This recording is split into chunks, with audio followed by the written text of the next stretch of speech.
Assalamualaikum warahmatullahi wabarakatuh. Alhamdulillahirrabbilalamin. Wabihi nasta'in. Wa ala umuri dunia waddin. Wassalatu wassalamu ala asrafil anbiya'i wal mursalin. Sayyidina Muhammadin wa ala alihi wa sahbihi ajma'in. Amma ba'du. Pada kesempatan kali ini, saya akan menceritakan kisah sahabiah Rasulullah SAW diambil dari buku biografi 30 sahabiah Rasulullah. Kali ini saya akan menceritakan kisah Asma binti Abu Bakar radhiyallahu anha. Asma binti Abu Bakar radhiyallahu anha lahir di Mekah 27 tahun sebelum kenabian.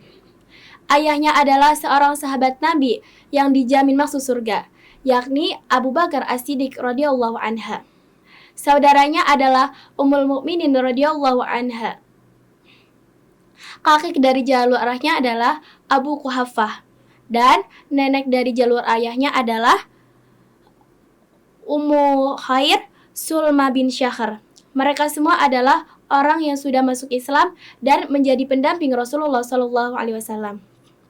Ketiga bibinya adalah para sahabat wanita yang mulia, yakni Ummu Amir, Qaribah, dan Ummu Fatwah. Mereka semua adalah putri dari Abu Quhafah. Suaminya adalah pembela Rasulullah, yang salah satu sahabat yang dijamin masuk surga. Sang orang yang pertama menghunus pedang di jalan Allah, yakni Zubair bin Awam. Anaknya adalah Khalifah Abdullah bin Zubair, sang panji jihad dan ibadah. Saudara kandungnya adalah Abdullah, salah seorang sahabat yang mulia. Saudara seayahnya Abdurrahman, saudara sekandung Aisyah radhiyallahu anha. Asma tinggal di rumah ayahnya As-Siddiq, mempelajari segala ilmu akhlak luhur dan mencintai keutamaan. Asma dijuluki dengan Zatun Nitaqain. Diriwayatkan, Asma radhiyallahu anhu berkata, "Aku membuat makanan musafir untuk ayahku dan Rasulullah SAW. Saat keduanya hendak pergi menuju Madinah, aku kemudian berkata kepada ayahku, 'Aku tidak punya tali untuk mengikat ransel selain ikat pinggangku, ayah.' Dan Abu Bakar berkata, 'Sobeklah ikat pinggangmu.' Kemudian aku menyobek ikat pinggangku. Karena itu, aku dijuluki dengan Zatun Nitaqain."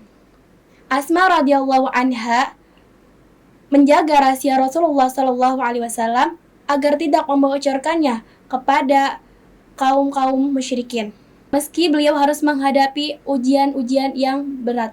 Diriwayatkan dari Ibnu Ishaq, Abu Jahal dan segerombolan beberapa orang mendatangi rumah Abu Bakar As-Siddiq. Lalu Asma radhiyallahu anha berkata kepadanya, "Demi Allah, aku tidak mengetahui di mana keberadaan ayahku." Lalu Abu Jahal tiba-tiba langsung menampar pipi Asma hingga anting beliau terlepas. Dan pada saat itu juga beliau sedang mengandung anak pertamanya, yakni Abdullah bin Zubair. Keberanian beliau, yakni Asma binti Abu Bakar radhiyallahu anha, tidak hanya di situ. Beliau juga mengantar makanan untuk ayahnya dan Rasulullah SAW, meski beliau harus mendaki gunung untuk sampai ke Gua Sur. Asma melalui tantangan resiko berat menghadapi kaum musyrikin yang mengintainya. Namun, kelembutan Allah meliputinya dan Allah SWT senantiasa menjaganya. Tibalah saatnya Asma radhiyallahu anha menghadapi kematiannya, menyusul orang-orang tercintanya menuju negeri yang abadi dan penuh dengan kenikmatan. Ibnu Sa'ad menuturkan Asma meninggal dunia beberapa malam setelah anaknya Abdullah meninggal. Ibnu Zubair atau Abdullah bin Zubair wafat tepatnya pada 17 hari berlalu dari bulan Jumadil Awal, tepatnya di tahun 73 Hijriah.